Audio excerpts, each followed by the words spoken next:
पुढची बातमी आहे अकोल्यामधनं बियाणं न उगवल्याची तक्रार करणाऱ्या शेतकऱ्यांकडनं कृषी केंद्र चालक समाधान पत्र लिहून घेत असल्याचा धक्कादायक प्रकार समोर आलेला आहे। तेल्हारा तालुक्यामध्ये इतर कृषी साहित्याचं आमिष शेतकऱ्यांना दाखवून हे पत्र घेतलं जातंय। त्यानंतर तक्रारी मागे घेतल्याचा उल्लेख या पत्राद्वारे केला जातोय।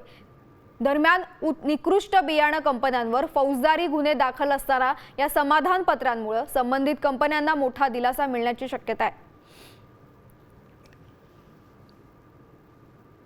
तेल्हारा तालुका कृषी अधिकारी यांच्याकडे आम्ही बोगस बियाण्यासंदर्भात 15 जुलैला तक्रार केली होती। त्यानंतर ते तक्रार केल्यानंतर जे कृषी दुकानदार आहेत त्यांनी आम्हाला संपर्क केला। त्यांनी सांगितलं की माझ्या आता 9 बॅगा आहेत, माझ्या 9 बॅगा निघाल्या नाहीत।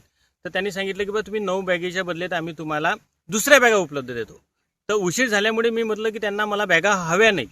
तर त्यांनी सांगितलं की बा तुम्ही त्याच्या बदल्यात दुसरं कुठलं तरी साहित्य घ्या। आणि माझं 36,000चं बियाणं घेतलं होतं मी।